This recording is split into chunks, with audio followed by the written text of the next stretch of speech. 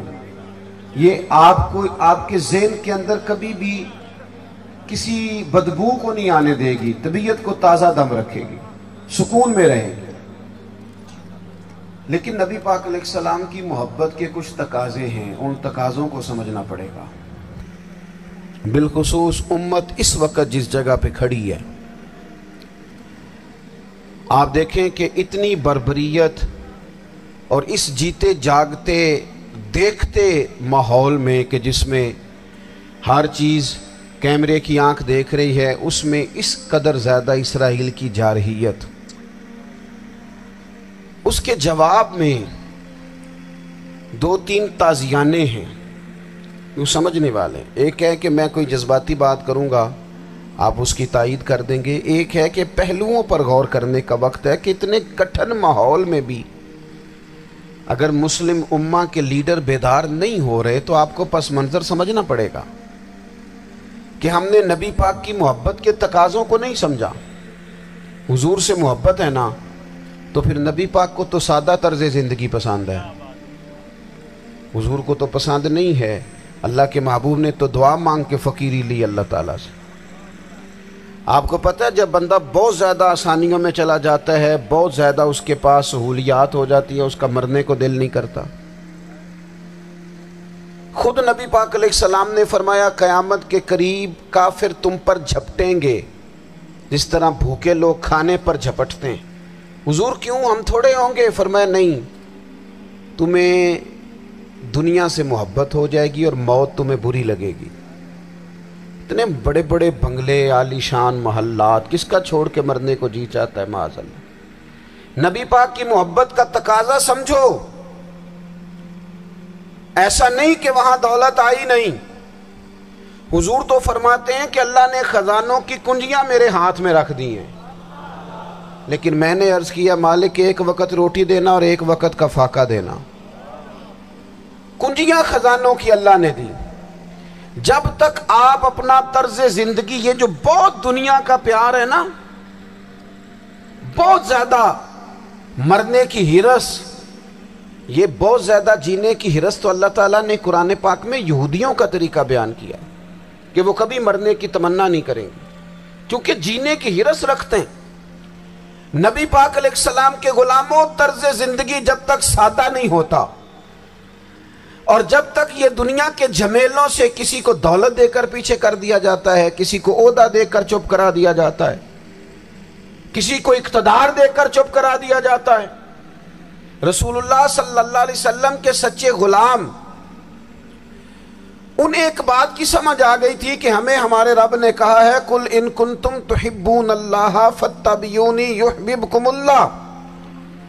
اے محبوب آپ ان سے فرما دیں اگر رب سے محبت کرنا چاہتے ہیں تو آپ کی پیروی کریں، اللہ خود ان سے محبت فرمائے گا. جب رب بھی ان کا ہو جائے گا، جب رب بھی ان کا کی محمد سے وفاتوں نے تو ہم، یہ جہاں چیز ہے کیا، یہ لوح و قلم تیرے ہیں، اس کا کیا مطلب ہوا؟ لوح و قلم، قلم لکھتی ہے نا تقدیریں، مقدر فیصلے، تو لوح و قلم تیرے ہیں، اس کا مطلب یہ ہے کہ پھر رب کریم تیرے اوپر فضل کرے گا اور وہ جن فیصلوں کی امت کو دیانت سے چاہت ہے اللہ اپنے فضل سے وہ فیصلے فرمائے گا. جب تک زندگی حضور کی غلامی کی طرف نہیں جاتی وہ اللہ تعالیٰ کی تائید نہیں پاتی. حضرت عبداللہ ابن حذافہ رضی اللہ تعالیٰ عنہ کو رومیوں نے قید کر لیا تھا، اور جب رومی آپ کو قید کر رہے تھے، پکڑ رہے تھے، جنگ میں کچھ موڑ ایسا آ گیا کہ بظاہر مسلمانوں کے قدم پیچھے ہٹ رہے تھے، تو 1000 آدمی نے، 100 آدمی نے مل کے آپ کے گرد گھیرا ڈالا اور بڑی مشکل سے آپ کو گرفتار کیا. جب بادشاہ کے سامنے لے گئے نا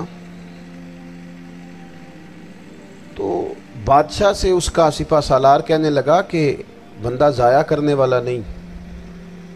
یہ بات سمجھیں آپ، ہماری طبیعت کے مطابق جو بندہ پورا نہیں اترتا ہم ضائع کر دیتے ہیں. حالانکہ اگر آپ کو مخالف صف میں بندہ کام کا نظر آئے تو آپ غور فرمائیں کہ یہ ہمارے قافلہ محبت میں کیسے شامل ہو سکتا ہے، اس کے لیے جد و جہد کریں تاکہ اس سے کام لیا جا سکے۔ اس نے کہا، روم کے بادشاہ نے، بندہ ضائع کرنے والا نہیں، وزیر نے کہا بادشاہ سے، اس نے کہا کیا کریں؟ کچھ ایسا کریں کہ یہ معاذ اللہ ہمارے دین میں آ جائے۔ اور قرآن مجید نے واضح کہہ دیا ہے کہ یہودی اور عیسائی تم سے راضی نہیں ہو سکتے حتی تتبع ملتہم، جب تک کہ تم ان کے دین کی پیروی نہ کرو، ان کو کسی طریقے سے معاذ اللہ عیسائی بنایا جائے۔ تو بادشاہ کہنے لگا 2-3 چیزیں ہیں جس سے کوئی بندہ بھی خریدا جا سکتا ہے، کر لیتے ہیں بات۔ اس نے سب سے پہلے حضرت عبداللہ ابن حذافہ سے کہا کہ جتنے پیسے آپ کہیں گے آپ کو ملیں گے، آپ اس دین میں آ جائیں معاذ اللہ۔ تو حضرت عبداللہ ابن حذافہ نا، کچھ لوگ بڑے سیانے ہوتے ہیں، بردبار ہوتے ہیں، بعض باتوں پر غصہ نہیں کرتے، ہنستے ہیں۔ حضرت عبداللہ ابن حذافہ ہنس پڑے، فرمانے لگے تجھے کس نے بادشاہ بنایا؟ تو بڑا بیوقوف آدمی ہے۔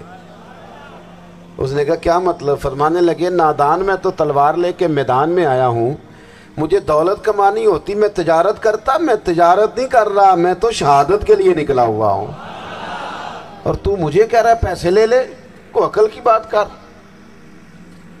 اس نے دوسری بات کی، اس نے کہا کہ میں بادشاہ ہوں، میرے نیچے جتنے بھی عہدے ہیں، وزیر، مشیر، وزیر خزانہ، جو آپ عہدہ کہیں گے آپ کو دے دیا جائے گا، آپ اس طرف آ جائیں۔ تو حضرت عبداللہ ابن حذافہ کہنے لگے پھر کہتا ہوں تو بڑا نادان ہے۔ فرمانے لگے میں حضور کا صحابی ہوں، اور صحابی ہونے سے بڑا عہدہ دنیا میں ہے ہی کوئی نہیں۔ صحابہ وہ صحابہ جن کی ہر صبح عید ہوتی تھی، خدا کا قرب حاصل تھا، نبی کی دید ہوتی تھی۔ کہا تو مجھے لالچ دے رہا ہے؟ اب انہوں نے ایک نئی چال چلی۔ وزیر کہنے لگا کہ میں ایک اور طرح سے معاذ اللہ کوشش کرتا ہوں پگھلا دینے کی۔ آپ اندر کمرے میں قید تھے تو وہاں ایک خاتون کو بنا سنوار کر بھیج دیا گیا۔ دوستو یاد رکھنا، تگڑا اور مضبوط جوان پتہ کون ہوتا ہے؟ جس کی نظریں پوری طرح اس کے کنٹرول میں ہوں، یہ علامت جوانی ہے۔ جس آدمی کا پوری طرح، 2 لوگ دنیا میں کبھی کوئی کارنامہ سر انجام نہیں دے سکتے، ایک جو حرام کھاتا ہو، ایک جس کی نظر ناپاک ہو۔ محمد بن قاسم جب یہاں آئے تھے نا تو ایک دن بڑے پریشان تھے، تو ایک بزرگ کہنے لگے آپ کیوں پریشان ہیں؟ کہنے لگے راجہ دہر سے مقابلہ ہے، اور ہماری فوج تو سندھ کے رستے بھی نہیں جانتی، زبان بھی نہیں جانتی، لڑیں گے کیسے؟ 2-4 دن کے بعد ان بزرگوں کی دوبارہ محمد بن قاسم سے ملاقات ہوئی تو بڑے خوش تھے۔ کہا اب آپ کیوں خوش ہیں؟ کہنے لگے وہ میرا مقابلہ نہیں کر سکتا، میں نے تحقیق کر لی ہے۔ کہا کیوں؟ کہنے لگے نظر کا گندہ ہے، اور جو نظر کے گندے ہوتے ہیں وہ میدانوں میں ٹھہرا نہیں کرتے۔ میدان کے لیے نکلنے کے لیے پاک جوانی کی ضرورت ہوتی، تطہیر مزاج ہونا ضروری ہوتا ہے، پاکیزہ افکار اور سچی اور سچی ستھری سوچوں کا ہونا ضروری ہوتا ہے۔ اس لیے فرمایا کہ میرا مقابلہ نہیں کر سکتا۔ حضرت عبداللہ ابن حذافہ کمرے میں تھے تو وزیر کی بیٹی اندر سجی سنوری پہنچ گئی۔ جیسے ہی آپ نے اس کفر کی چال کو دیکھا تو تیمم کر کے نفل شروع کیے۔ وہ ساری رات بیٹھی رہی، رب کا بندہ ساری رات عبادت کرتا رہا۔ عبادت بڑا سہارا ہے، مصلی بڑا سہارا ہے اللہ کے بندوں۔ صبح دروازہ کھولا، وزیر نے اپنی بچی سے پوچھنا چاہتا تھا رزلٹ کیا نکلا، تو وہ کہنے لگی پیچھے ہٹ جا، اب تیرا میرا تعلق کوئی نہیں، میں نے نبی پاک کا کلمہ پڑھ لیا۔ اس نے کہا میں نے بھی زمانہ دیکھا ہے، پر یہ کیا لوگ ہیں، کستوری کے بنے ہوئے، سندل سے دھلے ہوئے، کہ میں ساری رات کمرے میں رہی اور 100 اور 1000 آدمی جس جوان کا مقابلہ نہ کر سکے، اتنا طاقتور جوان کمرے میں رہا اور اسے نظر اٹھا کے نہ دیکھا۔ او کچا رنگ للاری والا جڑا چڑھدا تے لیندا رہندا ہے، اے عشق تیرے دا رنگ محمد چڑھیا پھیر نہیں لیندا۔ میں کہا ایک دفعہ نظر اٹھا کے نہیں دیکھا؟ کمال ہو گئی، اتنے بڑے لوگ، اتنی بڑی سعادت مندی، فیروز بختی، معاملہ فہمی حد ہو گئی۔ اللہ اکبر۔ دوستو بادشاہ جب پوری طرح ہار گیا نا، اس نے کہا مار دو۔ تیل گرم کیا ایک کڑاہی میں، اور جب آپ کو اس میں ڈالنے لگے تو آپ کی آنکھوں میں آنسو آ گئے۔ بادشاہ کا خیال ہوا شاید نرم ہو گئے ہیں، کہنے لگا روئے کیوں؟ فرمانے لگے سوچتا ہوں جان ہی ایک ہے، کتنا مزہ ہے اس کی راہ میں جان دینے کا، کتنی لذت ہے اس کے نام پر مرنے میں، کتنا لطف ہے۔ جے تو چڑھیا اتے دار بھی نہیں تے جے تو وکیا عشق بازار بھی نہیں، تے ایڈا سستا سودا پیار بھی نہیں، تے ایڈا سستا لبدا یار بھی نہیں۔ کئی جنگل گانے پیندے نہیں، کئی دوزخ لنگنے پیندے نہیں، جے وہ اس ملوں بھی مل جاوے ایدوں سستا ہور بپار بھی نہیں۔ تے کچھ سمجھ نہ آوے لوکانوں وہ کادے نال شہید کرے، ڈٹھی یار دے ہاتھ تلوار بھی نہیں، پر او دا خالی جاندہ وار بھی نہیں۔ کہنے لگے ایک جان ہے نا، تو دل کرتا ہے ہزاروں ہوتی تو ایک ایک کر کے محبوب کے نام پہ قربان کرتا، جب میرے پاس ہے ہی ایک، کروں کیا؟ حضرت عبداللہ ابن حذافہ رضی اللہ تعالیٰ عنہ جب روئے اور بادشاہ نے یہ بات سنی تو بادشاہ اٹھ کے کھڑا ہو گیا، سارے وزیروں مشیروں کو کہنے لگا تم نے کہا تھا نا بندہ ضائع کرنے والا نہیں، یہ بھی ضائع کرنے والا نہیں۔ کہنے لگا میرا ماتھا چومو، تم جیسے لوگوں کو قتل نہیں کرنا چاہیے، آزاد کرنا چاہیے۔ عزیز اپنی زندگی سے نا یہ بہت زیادہ ہرس، ہوس، طمع، اور یہ کسی بات کی بھی ہو، ہرس صرف پیسوں کی نہیں ہوتی ہے، شہرت کی بھی ہوتی ہے، یہ بیماری انسان کو اقتدار کی بھی ہوتی ہے، تعریف کی بھی بیماری ہوتی ہے، یہ سارے نقص ہوتے ہیں لوگوں کو، اور معاذ اللہ بعض جبوں کبوں کے اندر بھی ہوتے ہیں، وہاں بھی پنپتے ہیں۔ اپنی زندگی جب تک اس سادگی میں نہیں لاؤ گے جو رسول پاک نے عطا فرمائی ہے، جب لوگ آسانیوں میں پوری طرح الجھ گئے تو پھر وہ دور ہوئے اور کفر چڑھ گیا۔ دوسری بات، اللہ کے محبوب صلی اللہ تعالی علیہ وسلم کی محبت ہم سے تقاضا کرتی ہے کہ ہم اس مشن کے لیے کام کریں جس مشن کے لیے رسول پاک نے کام فرمایا ہے۔ ہم سارے کام بڑے مضبوطی سے، سوچ سمجھ کے، تدبر سے، حکمت سے، تقاضوں کو مد نظر رکھتے ہوئے کرتے ہیں سارے کام۔ دین کے کام میں ہمارا مزاج نہیں ہوتا، او ہو جائے گا جی، آپ بسم اللہ پڑھیں جی، شروع کریں جی۔ آپ تقاضوں کو سمجھیں، چیزوں کو دبائیں نہیں، چیزوں پر غور کریں۔ کسی کے ذہن کی سطح پر سوال ابھرتا ہے، اس کا تسلی بخش جواب دیں۔ اپنی زندگی میں دین کے کام کے لیے اپنے آپ کو وقف کریں، اور دین کے کام کے بہت سارے پہلو ہیں۔ ہزاروں لوگوں کو قرآن پاک ٹھیک پڑھنا نہیں آتا، ہزارہا لوگ ہیں جو قرآن مجید کے مطالب سے آگاہ نہیں ہیں، دین کی بنیادی ضروریات سے لوگ نابلد ہیں۔ میں آپ کو کس طرح یہ بات سمجھاؤں کہ ہزاروں کی تعداد میں طلاقیں اس لیے ہوتی ہیں کہ مردوں کو طلاق کے مسئلے نہیں آتے، انہیں پتہ نہیں ہے کہ مجھے حقوق زوجین کے معاملے میں کیسے چلنا۔ ڈھیر سارے گھروں میں تباہی اس لیے ہے کہ تربیت اولاد کا دینی منہج ہمیں نہیں پتا۔ اپنا حصہ ملائیں دین کے کام میں۔ ایک آدمی کو اگر تو نمازی کرنے میں کامیاب ہو گیا، تیری زندگی بدل گئی۔ وہ دین بیزار لوگ جو ہمارے بیچ بیٹھ کے ہماری نوجوان نسل کو پگڑی اور داڑھی کا نام لے کے بنیادی طور پر دین سے دور کرتے ہیں، ایسے نوجوانوں کو دین کا پیغام محبت دے کر دین کے قریب کرنا ہماری ڈیوٹیوں کا حصہ ہے۔ ہمیں ذمہ داری کا احساس کرنا پڑے گا، ہمیں یہ خاص قدم اٹھانا پڑے گا، توجہ دینی پڑے گی۔ مساجد، مدارس، میں آپ سے عرض کروں، اتنی ڈٹ کے مخالفت ہوتی ہے نا مدرسوں کی، اتنی ڈٹ کے۔ میں ادارہ چلاتا ہوں، اس کے چلانے میں جو مشکلات ہیں وہ تو ہم بتا نہیں سکتے آپ کو، اس لیے کہ میری قوم، میرا اس قوم سے تعلق ہے جو نعت خواں امیر کرنا چاہتی ہے، مدرسے نہیں، نقیب خطیب پیدا کرنا چاہتی ہے۔ شعر و شاعری کی زندگی کو پروان چڑھانا چاہتی ہے. فقط ہمارا ان لوگوں سے تعلق ہے جو لاکھوں کروڑوں روپیہ محافل پہ لگائیں گے، اور قاری صاحب بیچارے اگر مسجد کا کوئی ہونے والا کام کسی وقت بتا دیں گے تو وہ بڑی مشکل آ جائے گی ان کے لیے. یہ کیسے ہو سکتا ہے؟ آپ نے یہ ڈیوٹی بتا دی. مدارس اور جتنا اہم رول دین کو پھیلانے میں مدارس اسلامیہ کا ہے، اتنی زبردست. لوگوں کا خیال ہوتا ہے میری طرح کے لوگ شاید کام کرتے ہیں، ڈیوٹی کرتے ہیں. یہ 10-15 لوگ آپ کو نظر آتے ہیں جو آپ کو کہیں میڈیا پر یا ادھر ادھر ڈیوٹی کرتے. مخلص لوگ اپنی جگہ پہ وہ بھی بڑا ہی کام کر رہے ہیں، جو میڈیا پہ آ کے بھی اخلاص سے اور درد دل سے کو دین کی، ان کی بھی کسی بات کی حوصلہ شکنی نہیں. لیکن ہزارہا اساتذہ جو مدارس میں بیٹھ کے پڑھاتے ہیں، جنہوں نے وہ سارے لوگ تیار، آپ سمجھ نہیں سکتے کتنا بڑا کام.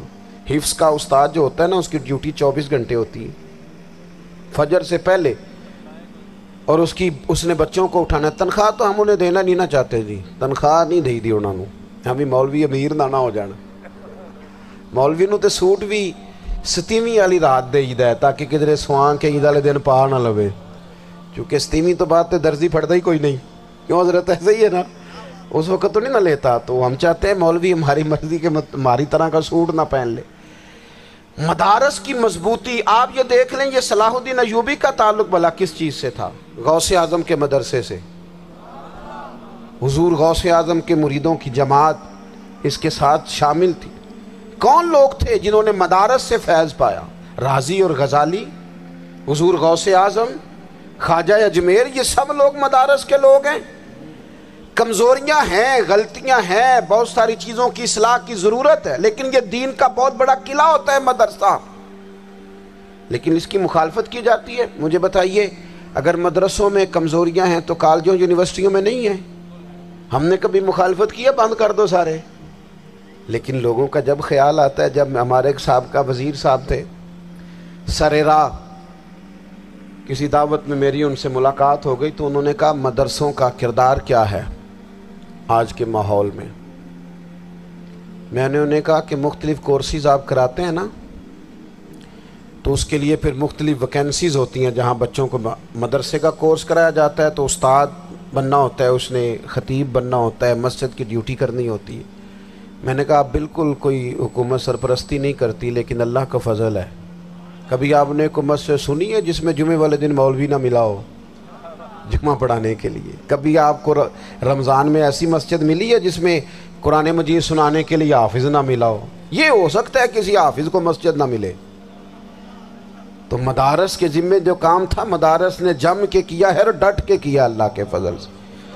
اور مدارس کے لوگوں کو بھی کمزور نہیں پڑنا چاہیے، کبھی کسی وزیر مشیر مالدار کے روب میں نہیں آنا چاہیے، قطعاً نہیں. کیوں؟ کہ یہ وہ عظیم لوگ ہیں رسول اللہ صلی اللہ علیہ وسلم کے دین کے غلام، کہ ابھی ایک لفظ نہیں پڑھا ہوتا الف با تا سا، پہلے دن گھر سے نکلتے ہیں تو حضور فرماتے ہیں اللہ کے فرشتے ان کے پیروں کے نیچے پر بچھا بھی دیتے ہیں. پہلے دن اتنا بڑا اعزاز ملتا ہے. تو حضور کی محبت کا تقاضا ہے دین کا کوئی کام کیا جائے. ایک خاتون مسجد نبوی شریف میں جھاڑو دیتی تھی پر کوئی کام تو کرتی تھی نا. اور کس مسجد میں؟ جہاں 70,000 فرشتے صبح آتے ہیں 70 شام آتے ہیں. اس مسجد میں وہ خاتون جھاڑو دیتی تھی. بخاری ہے، جب ان کا انتقال ہو گیا صحابہ نے سوچا کہ حضور کو تکلیف ہوگی، بغیر بتائے جنازہ پڑھ دیا. حضور صبح تشریف لائے، تازی قبر دیکھی، اور محبوب وہ ہیں جو فرش پہ کھڑے ہو کے عرش کی خبریں دیتے ہیں. نبی پاک علیہ الصلوۃ والسلام نے فرمایا کہ مجھے اطلاع کیوں نہیں دی اس کے انتقال کی؟ یہ کرم دیکھو، کوئی ڈیوٹی تو کرتی تھی نا یار، پر خلوص سے، پر پیار سے، پر اللہ کو راضی کرنے کے لیے، پر درد دل سے. اور دین کی ڈیوٹیاں کرنے والے دوستو سنو، حضور صبح آئے، قبر کو دیکھ کر فرمایا مجھے کیوں نہیں بتایا؟ یا رسول اللہ آپ کو تکلیف دینا مناسب نہ جانا؟ تو قبر پہ کھڑے ہو کے حضور نے فرمایا صف بناؤ میں دوبارہ جنازہ پڑھاؤں گا. صف بناؤ میں دوبارہ جنازہ پڑھاؤں گا. کوئی ڈیوٹی تو. تیسرا تقاضا حضور کی محبت کا، سمجھو میں بس بڑی جلدی بات سمیٹنے لگا ہوں.